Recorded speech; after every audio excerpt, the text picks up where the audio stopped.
जीछु बेलके आसी भाई बंधु हेमा नुआखाई भेट संसार डरथी बंदा होइथिमा गाँ जाकर हेई मेट। हाई एवरीबॉडी मु कृष्णांशु आपको स्वागत करुचे स्टडी प्लाटफॉर्म स्टडी स्टार्ट को।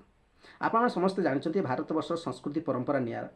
एवं ओडिशार पर्वपर्वाणी भी आम जदि कहे जमीती कि 12 मास 13 पर्व पड़े आप छोट बड़े शुणिकी आसुँच। ये पर्वपर्वाणी भी आम बहुत किसी शिखी था आम जीवन सफलतार भी ये गोटे मध्यम हो पाए। तेज जहाँ भी हो आज नुआखाई विषय जाना ए पर्व विषय तो निश्चित जाना और तार विशेषत्व जाना और से आपको कौन शिक्षा मिले ता भी जाना। नुआखाई पर्व जदि आम कह ओडिशार एक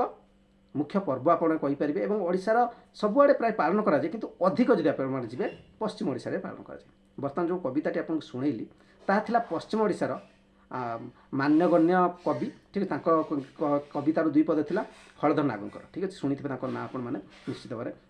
जहाँ भी हो ये उद्देश्य कौन थाए आपण मैंने समस्ते जानते जो कृषक मैंने जितेबाला भी जहाँ चाष करती सब करती समस्त गाँव में गोटे देवादेवी था निश्चित देवी था ठीक अच्छे ग्राम देवी था और सब से वर्षा हो जहाँ असुविधा हम चाष भल हो सब किसी विश्वास रखी था क्या देवी जो वर्षा ठीक टाइम हो सब किसी देवी आशा भरोसा थाए। तो से सब भरोसा जेहेतु थाए जो अमल हुए ठीक अच्छे आपणकर कहीपर नवान्न भी कहुए जिते अमल हुए तो नुआ खाइबे नुआ तो निजे केमी नुआ खाइदेवा जो असुविधा पड़ता भगवान को डाकी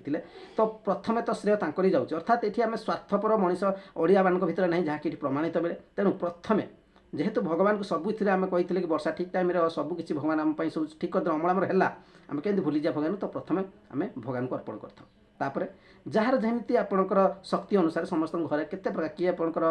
100 प्रकार भी मिठा कर जार परिस्थिति जमी से अनुसार पूजा अर्चना करे और कलापर से बड़ जे घर रही था समस्त भर बांटी दिखती अर्थात से समस्त एकत्रित होता जिते जहाँ होता गोटे वंश भितर धरनियंतु झगड़ा होती वाद विवाद जगह बाड़ी को लेकिन किंतु से वाद विवाद समस्त भूलिए और समस्ते पाखे बसवे खाइबे खाई सारापर सान मैंने जो बड़ मान प्रणाम करेंगे अर्थात एठू गोटे संस्कार परिवर्तन है बड़ मान सम्मान कौन दिज्व निश्चित भाव जानले एक भी निश्चित बढ़ला। आपने जो कविता शुणे से भेटघाट ये भेटघाट वार्डटे आप शुणती अर्थात जो मैंने जुआड़े भी था बाहर था जहाँ पढ़ू था निश्चित भाव ओडिशा बाहर थे भी आसती आ किसी लोग आसीपारती जोटा कि ओडिशा बाहर भी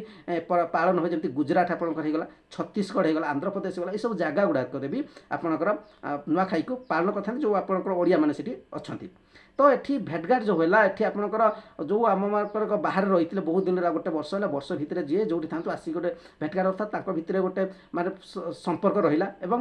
एकता ही बल से बुझीपारती अर्थात जो आप पर्व देखुं ए प्रथम कथा कहे स्वार्थवादी तो हेनी भगवान को जदि कही से सबकि कर प्रति भी आपको श्रेय प्रथम देवाक पड़ो। द्वितीय कथा जब कह एकता ही बल और समस्ते आम एकता ही रहा निश्चित शिखिपारे और संस्कार जो देखुं चरित्र परिवर्तन कर जमी बड़ को जमी सम्मान देवा कथा ये सब आपने निश्चित भाव नुआखाई पर्व में जानीपारे। तबे निश्चित भाव भावुँ आप जहाँ बुझा चाहूँगे बुझीपारे और नुआखाई विषय में जी आपको सर्ट्रे कहवा कथा कहीदेली आपण मैंने भी निश्चित भाव नुआखाई विषय जहाँ जानी कमेंट विषय कमेंट करेंगे जो मैंने पश्चिम ओडिशा रही निश्चित भाव आपंकर परंपरा विषय अधिक ज्ञान थी निश्चित भाव में निश्चित कमेंट विषय कमेंट करेंगे लाइक निश्चय करेंगे जदि आपने शिक्षा सहित रिलेटेड थे कॉम्पिटिटिव एग्जाम प्रिपेरेसन करते निश्चित भाव चैनल सहित जोड़ी आप निश्चित बेनिफिट मिले। धन्यवाद।